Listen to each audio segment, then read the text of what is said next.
Hi guys! Magandang buhay! So ayun na nga, maaga kaming gumising ni Habi kasi napakaaga ng aming train papunta doon sa surprise ni Habi. Naalala niyo, meron akong pinost na merong surprise si Habi sa akin. So ngayon ay papunta kami doon ni Habi.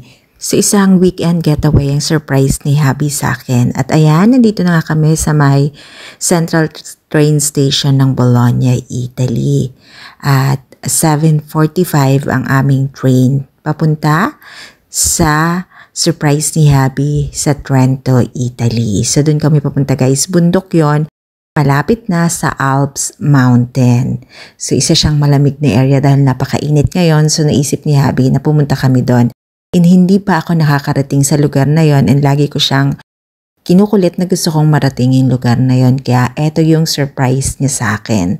Dito ay naglalakad na kami papunta sa platform kung saan kami sasakay ng train. At hindi nga nagtagal, dumaan na or dumating na yung train na sasakyan namin. So sabi ni Habi, intercity ito, papunta ito ng Germany sa may Munich, isang city sa Germany. So ayan, German train ito guys. Yan, napakaganda ng loob, napakalinis. And very maluwag siya, hindi punuan nung time na sumakay kami ni Habi. So mga more than 2 hours lang from Bologna Centrale hanggang sa may Trento. Yan, nakaupo na kami ni Habi and umalis na kami, umaandar na. So ito guys yung Central Station ng Bologna, train station ng Bologna, Italy.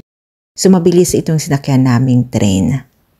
10 AM lang ay nandun na kami sa Trento. Darating na kami ng Trento ng 10 AM. And ayan nga, papakita ko sa inyo nakasulat Deutsch or German language. Dahil maaga nga kaming umalis ay hindi pa ako nakapagkape or nag-breakfast man lang. Kaya naman kaping-kape na ako dito guys. At tingnan nyo guys, sa table ng upuan namin ay merong laruan din para sa babata. Family couch itong sinakyan namin na area ng train. Nakakatawa dahil meron pa siyang mga close area na para sa may family, yung may mga babies. Para hindi ma-istorb. At ay nga kitang-kita yung San Luca sa taas ng bundok. Ayun. Yan yung famous landmark ng Bologna, Italy. Pumunta nga ako guys sa may vending machine. Ayan, bumili ako ng sandwich at saka coffee. So yun yung family room nila guys. Sarado yun para sa may mga babies. Para hindi sila ma-istorbo. Lalo na kung matutulog yung mga baby. At napakaganda guys ng tanawin papunta sa Trento. Kasi papunta na siyang bundok. Ito yung mga daanan namin. Mga farm. Ang gaganda. Ang ganda ng view. Dahil alam niyo naman, isa sa pinakagusto ko dito sa Italy ay yung kanilang countryside. Dahil napakaganda naman talaga ng mga views. Tingnan nyo yan. So kung magbabiyahe kayo dito sa Italy, ganyan ang mga madadaanan ninyo. Dadaan nga pala kami guys ng Verona. Magsistop ang train sa Verona, Italy. And then after Verona ay sa Rovereto naman bago mag-Trento.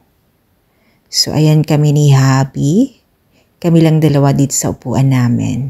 Ayan, pang-apatan ito actually. And dahil walang ganong pasahero ay dalawa lang kami ni Habi ang nakaupo.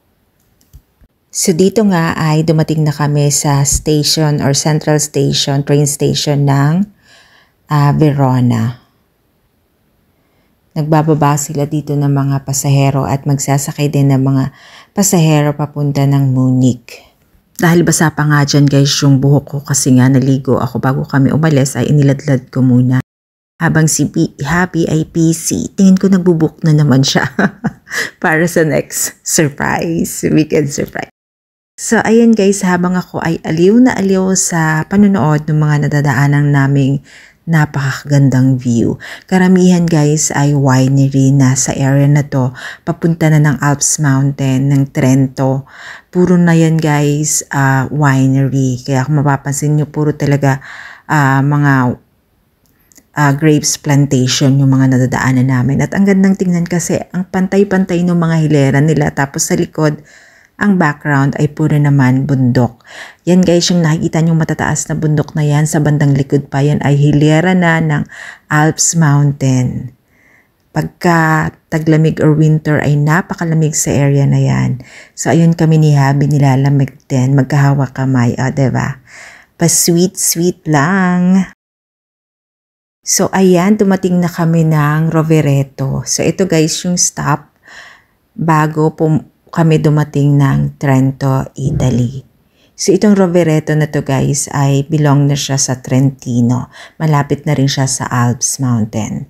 Ayan, at dumating na kami dito sa Trento. So abangan guys yung susunod kong mga vlogs ng aming travel dito sa Trento, Italy. Thanks for watching. God bless.